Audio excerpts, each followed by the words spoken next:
আমরা স্ক্রিনে এখানে দেখতে পাচ্ছি একটি ওয়েব 2.0 স্টাইল বাটন। এই ধরনের বাটন কিভাবে তৈরি করা যায় এবার তা দেখব। এজন্য আমরা ফাইল থেকে আমরা নিউতে ক্লিক করব, করে এখানে আমরা ওয়াইড 500 পিক্সেল, হাইট আমরা 400 পিক্সেল দিয়ে, resolution 72, colour mode RGB colour, background contents white রেখে ওকে বাটনে ক্লিক করব।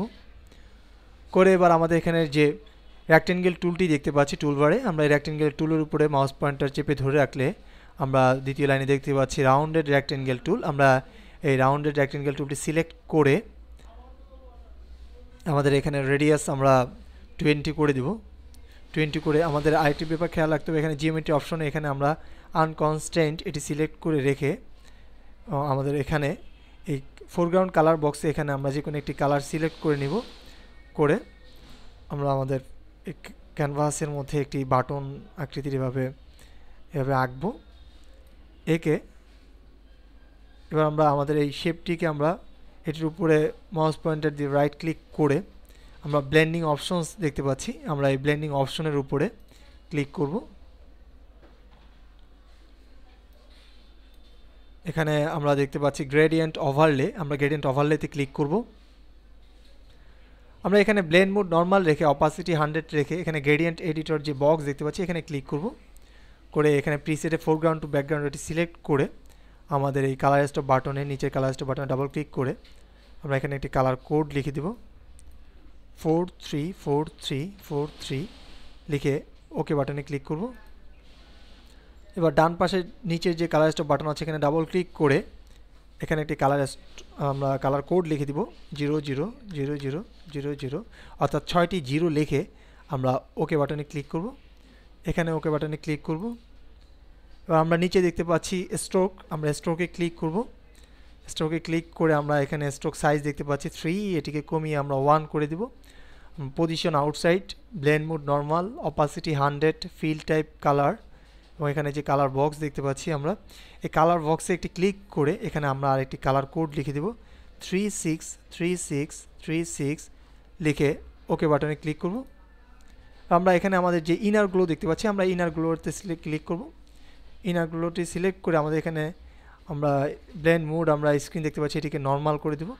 করে আমাদের এখানে অপাসিটি 75 রেখে আমাদের এখানে নয়েজ 0 রেখে আমরা অপাসিটি 100ও করে দিতে পারি। 100 করে দিয়ে আমাদের এখানে যে কালার বক্স দেখতে পাচ্ছি হলুদ কালার বক্স, আমরা এই কালার বক্সে ক্লিক করে আমাদের এখানে আমরা ব্ল্যাক কালার কোড লিখে দিতে পারি, অর্থাৎ 6টি জিরো লিখে আমরা ওকে বাটনে ক্লিক করব। করে এখানে ওকে বাটনে ক্লিক করব। এবার আমরা আমাদের এই শেপ 1 নামে লেয়ারটির উপরে আবার রাইট ক্লিক করে রেস্টারাইজ লেয়ার এটি ক্লিক করব। করে আমরা আবারও আমাদের রাউন্ডেড রেক্টেঙ্গেল টুলটি সিলেক্ট করে এখানে আমরা স্টাইল দেখতে পাচ্ছি, আমাদের স্টাইলের এখানে এই যে তীর চিহ্ন আছে আমরা তীর চিহ্নে ক্লিক করে এটিকে নান করে দেব। নান করে দিয়ে আমাদের এখানে যে ফোরগ্রাউন্ড কালার আছে আমরা এই কালারটির মধ্যে ক্লিক করব। করে এখানে আমরা এই কালারটি আমরা সাদা কালার করে দেব, অর্থাৎ 6টি F লিখে ওকে বাটনে ক্লিক করব। করে আমাদের এই রেক্টেঙ্গেলের মধ্যে আমরা আরেকটি রেক্টেঙ্গেল আঁকবো এভাবে এঁকে আমরা দেখতে পাচ্ছি সাদা একটি রেক্টেঙ্গেল তৈরি হয়েছে। এবার আমরা এই শেপ 2 লেয়ারের উপরে রাইট ক্লিক করে রাস্টারাইজ লেয়ার এটি সিলেক্ট করব। করে আমরা মুভ টুলটি ক্লিক করে উপরের দিকে দিয়ে দিব।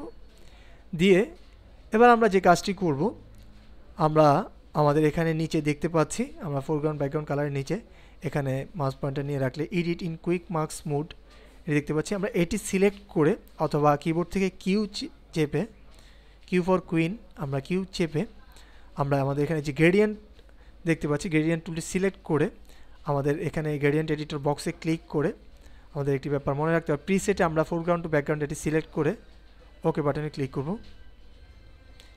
এবার আমরা আমাদের এখানে উপর থেকে এই আমাদের রেক্টেঙ্গেলের উপর থেকে ক্লিক করে কিবোর্ড থেকে শিফট চেপে ধরে আমরা এভাবে ড্র্যাগ করে আমাদের এই সাদা রেক্টেঙ্গেলের শেষ পর্যন্ত আমরা এভাবে এনে আমরা ছেড়ে দিতে পারি।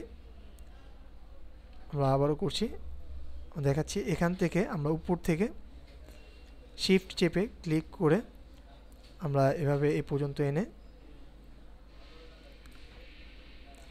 এবার আমরা আমাদের এখানে নিচে এই পাশে যে স্ট্যান্ডার্ড মোড আছে আমরা এডিটিং স্ট্যান্ডার্ড মোড এটি ক্লিক করে আমরা দেখতে পাচ্ছি এখানে একটি এরিয়া সিলেকশন হয়েছে। এবার আমরা কিবোর্ড থেকে ডিলিট প্রেস করব। আমরা দেখতে পাচ্ছি এখানে একটি এরিয়া আমাদের সাদা রেক্ট্যাঙ্গেলটি কালারে পূর্ণ হয়েছে, একটি কালার দেখতে পাচ্ছি। এবার আমাদের এখানে যে সিলেকশনটি আছে এটিকে ডিসিলেক্ট করার জন্য আমরা কিবোর্ড থেকে কন্ট্রোল ডি প্রেস করব। আমরা কন্ট্রোল ডি প্রেস করলাম। এবার আমরা আমাদের যে হরিজন্টাল টাইপ টুলটি দেখতে পাচ্ছি, আমরা এই হরিজন্টাল টাইপ টুলটি সিলেক্ট করে আমাদের এখানে আমরা টেক্সট এরিয়াল রেখে এখানে বোল্ড করে এবং সাইজ আমরা 24 পিটি রেখে আমরা টেক্সট কালার এখানে আমরা হোয়াইট করে দিই, অর্থাৎ এখানে ক্লিক করে আমরা এখানে 6টি এফ লিখে আমাদের এখানে যে কালার পিকার আছে এখানে আমাদের কালার কোডে এখানে 6টি এফ লিখে আমরা ওকে বাটনে ক্লিক করব। করে আমাদের এখানে আমাদের রেক্ট্যাঙ্গেলের মধ্যে একটি টেক্সট লিখব আমরা NTRIES RSS লিখে আমরা আমাদের মুভ টুলটি সিলেক্ট করব। সিলেক্ট করে আমরা লেখাটিকে আমরা পজিশনিং করিয়ে নিতে পারি। এভাবে পজিশনিং করিয়ে আমরা আমাদের এই টেক্সটের উপরে মাউস পয়েন্টার দিয়ে রাইট ক্লিক করে আমরা ব্লেন্ডিং অপশনসে চলে যাব। ব্লেন্ডিং অপশনে গিয়ে এখানে ড্রপ শেডে দেখতে পাচ্ছি, ড্রপ শেডে সিলেক্ট করে এখানে আমরা মাল্টিপ্লাই জায়গায় এটি নর্মাল করে দেব। করে আমাদের এখানে অপাসিটি আমরা 100 করে দিতে পারি। 100 করে আমরা অন্যগুলো বাই ডিফল্ট যা আছে তাই থাকবে রেখে আমরা ওকে বাটনে ক্লিক করব। আমরা স্ক্রিনে দেখতে পাচ্ছি একটি ওয়েব 2.0 স্টাইল বাটন। এই ধরনের স্টাইল বাটন আমরা ফটোশপে তৈরি করতে পারবো। ধন্যবাদ।